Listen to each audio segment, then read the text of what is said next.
అందరికీ నమస్కారం. శ్రీ గురుభ్యో నమః. ఒక యోగి ఆత్మకథ పరమహంస యోగానంద గారి యొక్క ఆధ్యాత్మిక జీవిత విశేషాలు తెలుసుకుంటున్నప్పుడు ఆయన ఆరోగ్యాన్ని ఎలా కాపాడుకున్నారో మనం తెలుసుకున్నామండి. దానివల్ల జ్యోతిష్యానికి ఇంపార్టెన్స్ ఇవ్వాలా? మన యొక్క స్వయం శక్తికి ఇంపార్టెన్స్ ఇవ్వాలా? మన యొక్క నమ్మకానికి ఇంపార్టెన్స్ ఇవ్వాలా? అన్న విషయాలు నిన్న మనం తెలుసుకున్నాం. మిగతాది ఈరోజు చూద్దామండి.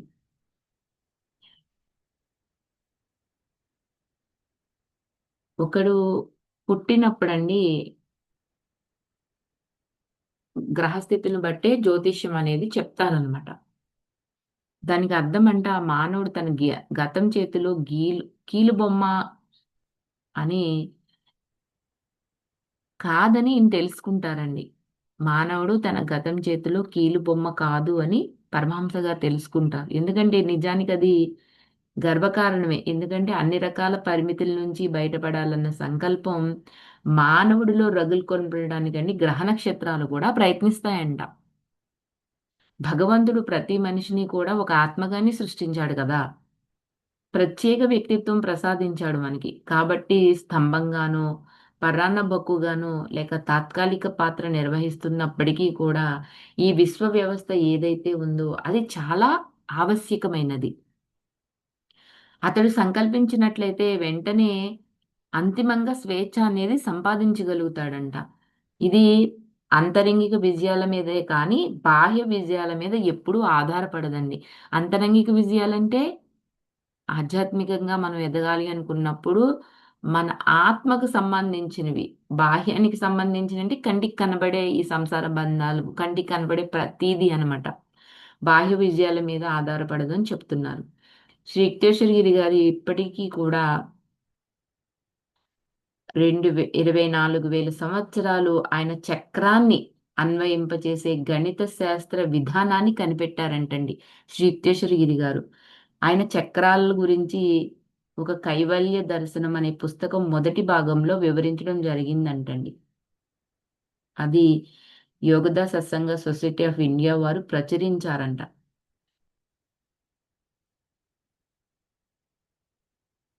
ఈ చక్రాన్ని రెండుగా విభజించి ఒకటి ఆరోహణ చాపంగాను, రెండోది అవరోహణ చాపంగాను పేర్కొన్నారంట.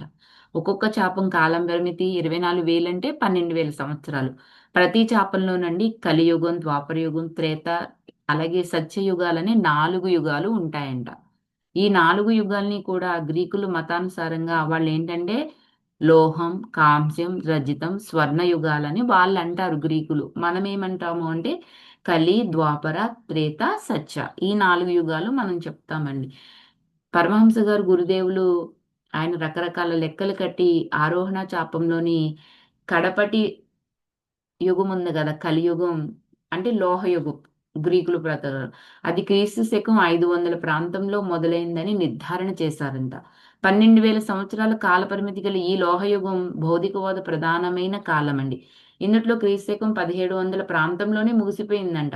ఆ సంవత్సరం ద్వాపర యుగం ఆరంభమైంది అని చెప్తున్నారు. దీని కాలపరిమితి 2400 సంవత్సరాలు.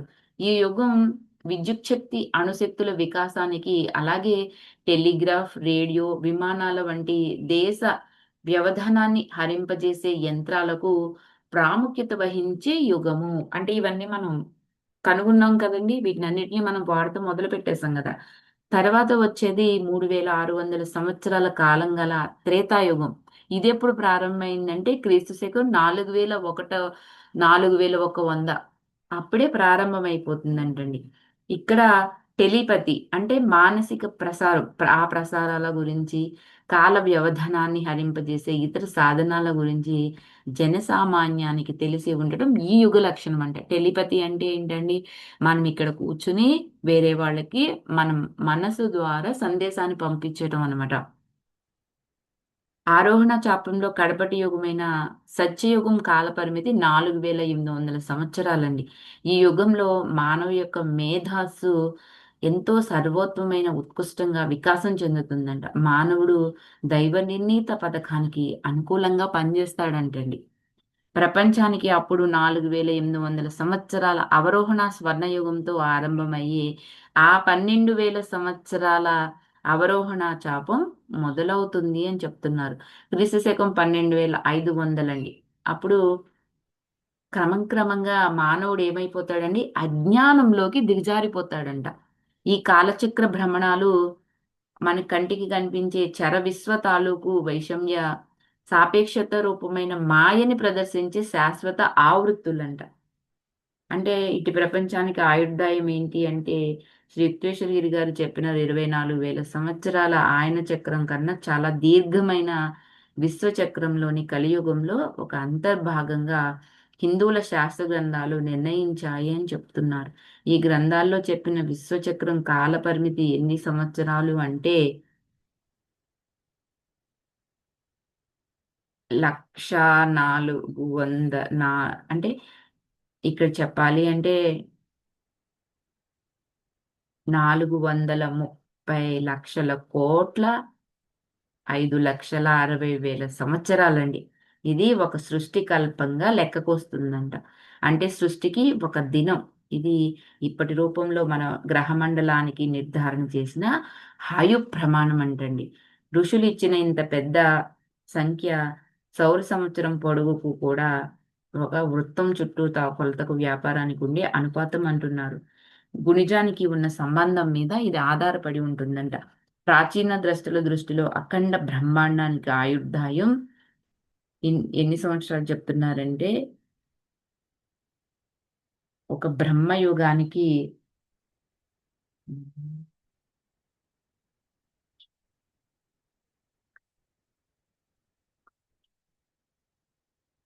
కోట్ల సంవత్సరాలు చెప్తున్నారండి. హిందూ పవిత్ర గ్రంథాల్లో మనం నివసించే భూమి లాంటి గ్రహం లయం కావటానికి కారణాలు 2 చెప్పారంట.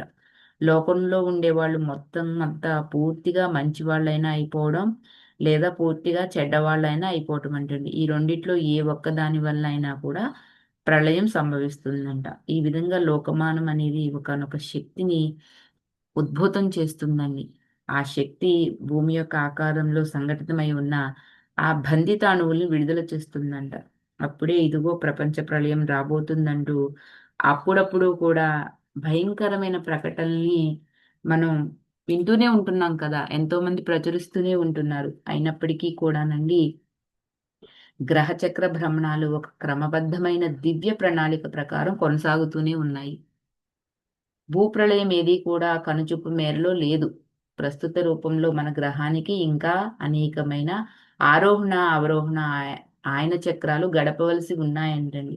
అందువల్ల ఇంకా టైం ఉందని చెప్తున్నారనమాట. గురుదేవులు జ్యోతిష శాస్త్ర విషయంలోనే కాకుండానండి, ప్రపంచ ధార్మిక గ్రంథాల విషయంలో కూడా పరమహంస గారి యొక్క అవగాహన విస్తృతం చేశారంట. పవిత్ర గ్రంథాల్ని ఆయన మనస్సనే నిర్మల ఫలకం మీద పెట్టి, సహజ అవబోధయుక్తమైన తర్కమైన శాస్త్రంతో ఎప్పుడూ విశ్లేషిస్తూ ఉండేవారండి. ప్రవక్తలు మౌలికంగా వ్యక్తం చేసిన సత్యాల్లోంచి పండితుల దోషాల్ని, ప్రక్షిపాల్ని ఏరేస్తూ ఉండేవారంట. అంటే అంతా గూడా ప్రక్షాళనం చేసేసేవారండి శ్రీ యుక్తేశ్వరగిరి గారు. మిగతాది రేపు తెలుసుకుందామండి. Thank you for watching.